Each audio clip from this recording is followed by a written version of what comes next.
1000 ஆண்டுகளுக்கு முற்பட்ட 64 கோயில்களுக்கு ரூபாய் 125 கோடியில் குடமுழுக்கு நடத்தப்பட்டதாக சட்டப்பேரவையில் அமைச்சர் ரமேஷ் தெரிவித்துள்ளார். மேலும் கோயில்களிலேயே பிரசாதம் தயாரிப்பு காமராஜர் பிறந்த நாளில் பொது விருந்து என்றும் அவர் தெரிவித்துள்ளார்.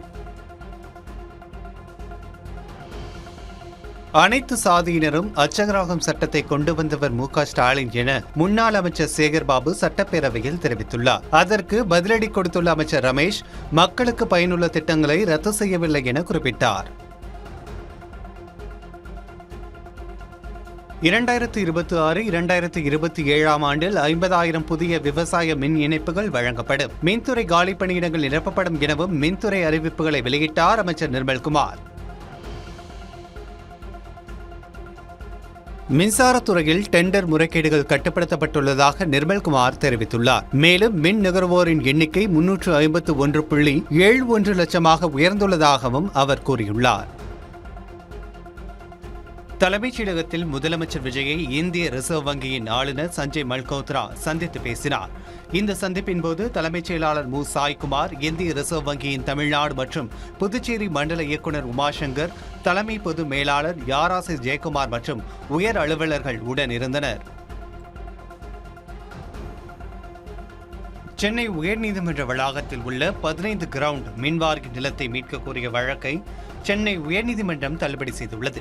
உள்கட்டமைப்பு வசதிகளை ஏற்படுத்துவதை விட உயர்நீதிமன்றம் அரசு மருத்துவமனை மற்றும் துறைமுகம் ஆகியவற்றிற்கு தடையில்லா மின்சாரம் வழங்குவதே உண்மையான பொதுநல நோக்கம் என உயர்நீதிமன்றம் தெரிவித்துள்ளது. எதிர்க்கட்சித் தலைவர் அமைச்சருக்கு நிகரானவர் எனவும் அவருக்கு மரியாதை கொடுக்க வேண்டாமா எனவும் சட்டப்பேரவையில் ஓ. பன்னீர்செல்வம் கேள்வி எழுப்பியிருக்கிறார். இதுகுறித்து பேசிய அவர், எதிர்க்கட்சித் தலைவருக்கான மரியாதை சட்டப்பேரவையில் தர வேண்டும் எனவும் பல முறை குறுக்கீடுகளை அனுமதிப்பது எந்த வகையில் நியாயம் எனவும் வினவினார். இதற்கு பதிலளித்த அவைத் தலைவர், முதலமைச்சர் பற்றி விமர்சித்தால் பதிலளிக்கும் உரிமை அமைச்சர்களுக்கு இருப்பதாக கூறினார்.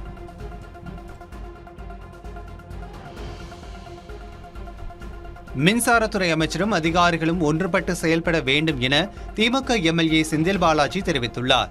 சட்டப்பேரவையில் பேசிய அவர், கடந்த 2 மாதங்களாக மின் கணக்கீட்டில் பெரும் குழப்பம் நிலவுவதாக தெரிவித்தார்.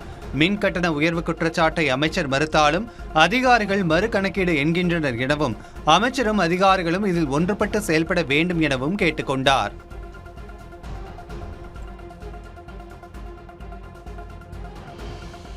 மின்சாரத்துறையில் வாங்கிய கடனை எப்படி செலவு செய்கிறோம் என்பதுதான் முக்கியம் என மின்சாரத்துறை அமைச்சர் நிர்மல்குமார் தெரிவித்தார். மின்சாரத்துறையில் அதிக அளவு கடன் வாங்காமல் செயல்படுத்த வேண்டும் என சட்டப்பேரவையில் முன்னாள் அமைச்சர் செந்தில் பாலாஜி கேட்டுக்கொண்டார். இதற்கு பதிலளித்த அமைச்சர் நிர்மல்குமார், மின்சாரத்துறைக்கு தமிழக அரசு ஓரளவுதான் நிதி கொடுக்கும் என கூறினார்.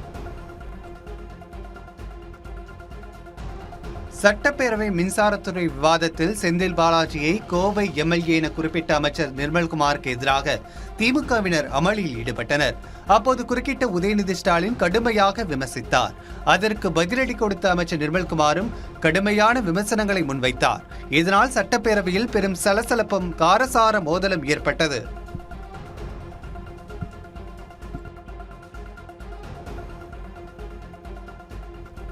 திருவள்ளூர் மாவட்டம் திருவேற்காட்டில் வீடு புகுந்து பெண் தூய்மை பணியாளரை கொலை செய்து நகைகளை கொள்ளையடித்து சென்ற நபரை போலீசார் தேடி வருகின்றனர். அவரது வீட்டிலிருந்து திடீரென துர்நாற்றம் வீசிய நிலையில் அக்கம் பக்கத்தினர் கொடுத்த தகவலின் பேரில் போலீசார் வீட்டை சோதனை செய்தனர். அப்போது ஹேமாவதி கொலை செய்யப்பட்டு உடல் அழுகிய நிலையில் சடலமாக கிடந்துள்ளார்.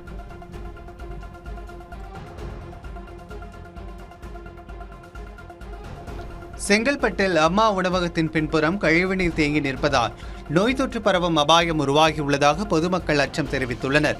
செங்கல்பட்டு அரசு மருத்துவமனை வளாகத்தில் அமைந்துள்ள அம்மா உணவகத்தின் பின்புறம் எரிவாயு சிலிண்டர்கள் வைக்க தனி அறை உள்ளது. இந்த அறையை சுற்றிலும் கழிவுநீர் தேங்கி நிற்பதால் சுகாதார பாதிப்பு ஏற்படும் சூழல் உள்ளதாக அப்பகுதி மக்கள் கூறுகின்றனர்.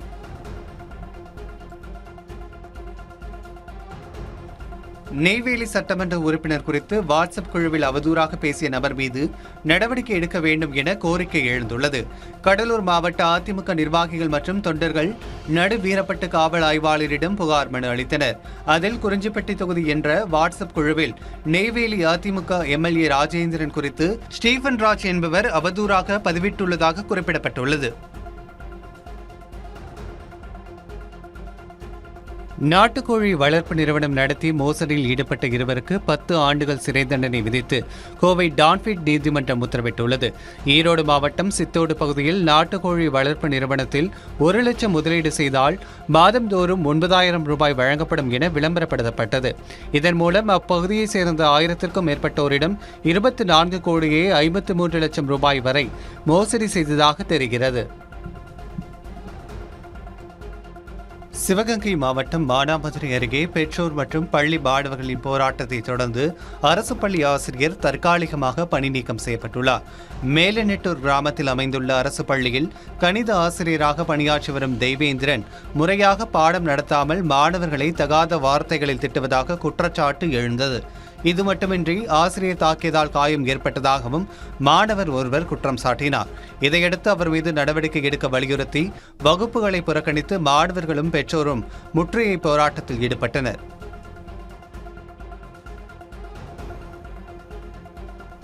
டாஸ்மாக் முறைகேடு வழக்கில் கைது செய்யப்பட்ட கார்த்திக்கின் ஜாமீன் மனுவிற்கு காவல்துறை பதிலளிக்க சென்னை உயர்நீதிமன்றம் உத்தரவிட்டுள்ளது. டாஸ்மாக் நிறுவனத்திற்கு மதுபானங்கள் கொள்முதல் செய்தது, பார் உரிமம் வழங்கியது, போக்குவரத்து டெண்டர் வழங்கியது உள்ளிட்டவற்றில் முறைகேடு நடந்ததாக முன்னாள் அமைச்சர் செந்தில் பாலாஜி உட்பட 7 பேர் மீது லஞ்ச ஒழிப்புத்துறை போலீசார் வழக்கு பதிவு செய்துள்ளனர். இந்த வழக்கில் கைது செய்யப்பட்ட கார்த்திக் ஜாமீன் மனு கோரி மனு தாக்கல் செய்திருந்தார்.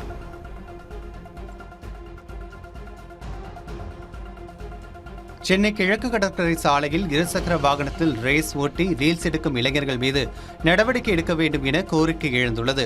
காணத்தூர் அருகே காவல்துறை வாகனம் சென்று கொண்டிருக்கும் பொழுதே ஈசியா சாலையில் இளைஞர் ஒருவர் இருசக்கர வாகனத்தில் அதிவேகமாக பயணித்து ரீல்ஸ் எடுத்தனர். இதனால் பொதுமக்கள் சிரமத்திற்கு ஆளாகினர்.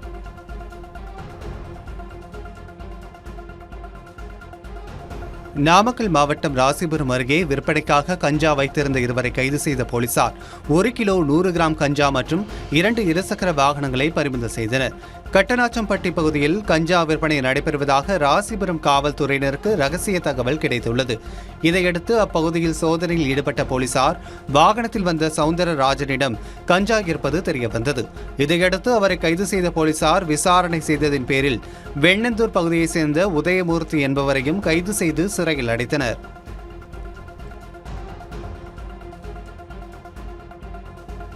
கோவை அரசூர் பகுதியில் உள்ள KPR கலை அறிவியல் மற்றும் ஆராய்ச்சி கல்லூரியில் உலக புகைப்பட தின விழாவை முன்னிட்டு புகைப்பட கண்காட்சி நடைபெற்றது. இந்நிகழ்ச்சியில் 500க்கும் மேற்பட்ட மாணவர்கள் ஆர்வத்துடன் பங்கேற்று தங்களது புகைப்பட திறமையையும் படைப்பாற்றலையும் வெளிப்படுத்தினர். தொடர்ந்து கண்காட்சியில் இடம்பெற்ற மாணவர்களின் புகைப்படங்களை மதிப்பீடு செய்த நடுவர்கள் அவர்களுக்கு பரிசுகளை வழங்கினர்.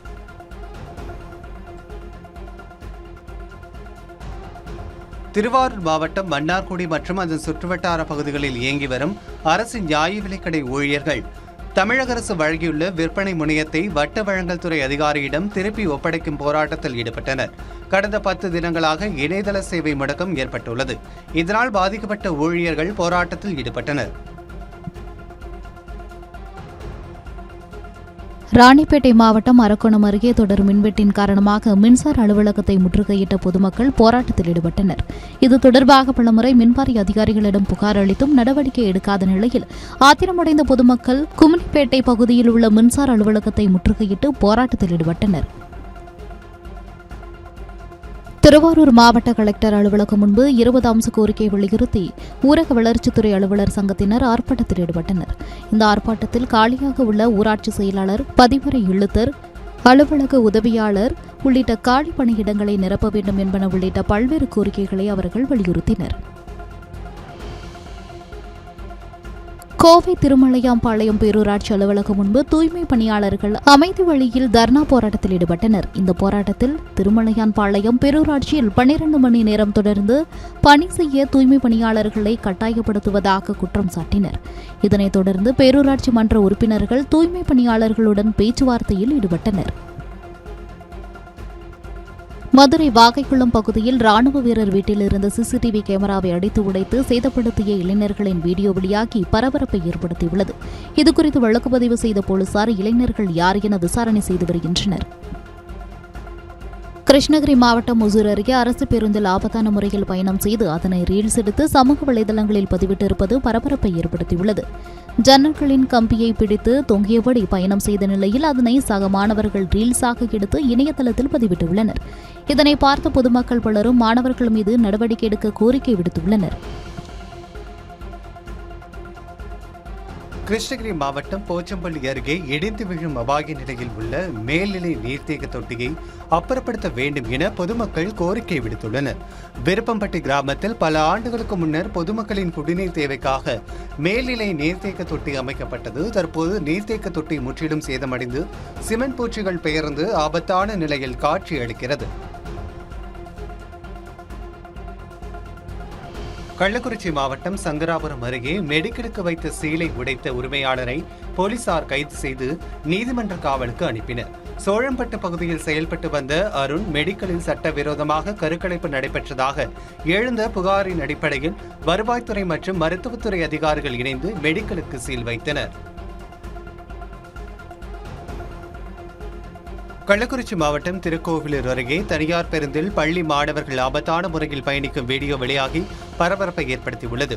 இதுகுறித்து மாவட்ட நிர்வாகம் உரிய நடவடிக்கை எடுக்க வேண்டும் என பொதுமக்கள் கோரிக்கை விடுத்துள்ளனர். கடலூர் மாவட்டம் அதன் சுற்றுவட்டார பகுதிகளில் இடிமின்னலுடன் கூடிய கனமழை பெய்தது. கடலூர், ரெட்டிச்சாவடி, சாவடி, நெல்லிக்குப்பம், பன்ருட்டி, கடலூர் துறைமுகம் உள்ளிட்ட பல்வேறு பகுதிகளில் இடிமின்னலுடன் கூடிய கனமழை கொட்டி தீர்த்தது. இதனால் சாலைகளில் மழைநீர் தேங்கியதால் பொதுமக்கள் மற்றும் வாகன ஓட்டிகள் கடும் அவதிக்குள்ளாகினர். மேலும் பல இடங்களில் மின்னல் தாக்கியதால் தென்னை மரங்கள் தீப்பிடித்து எரிந்து மின்சாரம் துண்டிக்கப்பட்டது.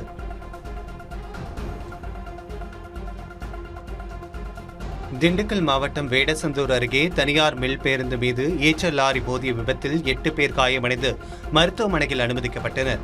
காக்காத்தோப்பூர், கரூர், திண்டுக்கல் தேசிய நெடுஞ்சாலையில் மேம்பாலம் கட்டும் பணிகள் நடைபெற்று வருகின்றன. இந்த நிலையில் தனியார் நூற்பாலையிலிருந்து தொழிலாளர்களை ஏற்றிக்கொண்டு தனியார் மில் பேருந்து நெடுஞ்சாலை வழியாக வந்து கொண்டிருந்த போது எதிரே வந்த ஈச்சர் லாரி மீது பேருந்து மோதி விபத்துக்குள்ளானது.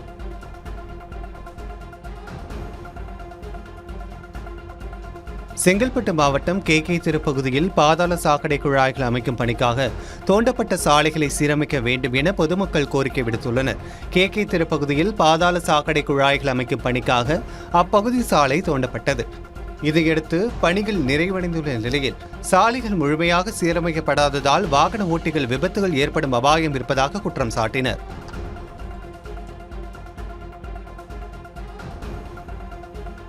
டெல்லியில் மாணவர்கள் மீது தாக்குதல் நடத்திய போலீசார் மீது எஃப்ஐஆர் பதிவு செய்ய கோரி மக்களவையில் எதிர்க்கட்சித் தலைவர் ராகுல் காந்தி தர்ணாவில் ஈடுபட்டதால் பரபரப்பு ஏற்பட்டுள்ளது. நாடாளுமன்ற வீதியில் உள்ள காவல் நிலையத்தில் ராகுல் காந்தி மனு அளிக்க சென்றார். அவரது மனுவை போலீசார் ஏற்க மறுத்ததாக கூறி காவல் துணை ஆணையர் அலுவலகம் முன்பு ராகுல் காந்தி தர்ணாவில் ஈடுபட்டதால் பரபரப்பு ஏற்பட்டது.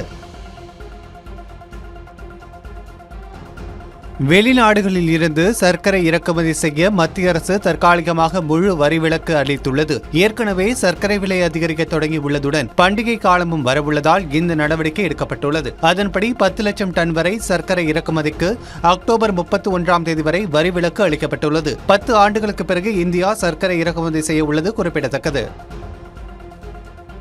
நீலகிரி மாவட்டம் குன்னூர் அருகே தோட்டத்தில் அறுவடை செய்த பூண்டு மூட்டைகளை திருடி விற்பனைக்கு கொண்டு சென்ற இருவரை போலீசார் கைது செய்தனர்.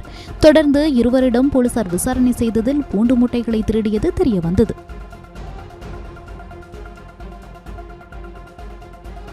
கேரள மாநிலம் திருச்சூர் அருகே கள்ளக்கடல் நிகழ்வால் கடல் நீர் ஊருக்குள் புகுந்த சிசிடிவி காட்சி வெளியாகியுள்ளது. பல ஆயிரம் கிலோமீட்டர் தொலைவில் கடலில் ஏற்படும் மாற்றங்களால் திடீரென உயர் அலைகள் கரையை தாக்கும் நிகழ்வு கள்ளக்கடல் என்று அழைக்கப்படுகிறது. இந்த நிலையில் கேரளத்தின் திருச்சூர் அருகே வடனப்பள்ளி கணேசமங்கலம் கடல் பகுதியில் கள்ளக்கடல் நிகழ்வு ஏற்பட்டது. அப்போது சீறி பாய்ந்த ராட்சத பேரலை காரணமாக கடல் நீர் ஊருக்குள் புகுந்ததால் மக்கள் அதிர்ச்சியடைந்தனர்.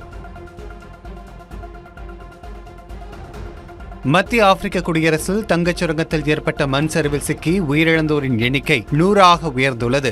கடந்த 18ஆம் தேதி ஜாம்போகி கிராமத்தில் அமைந்துள்ள தங்கச் சுரங்கத்தில் மண் சரிவு ஏற்பட்டது. இதில் அங்கு பணியில் ஈடுபட்டிருந்த தொழிலாளர்கள் ஏராளமானோர் புதையுண்டனர். தகவல் அறிந்து வந்த மீட்புப் படையினர் தொழிலாளர்களை மீட்கும் பணியில் ஈடுபட்டனர்.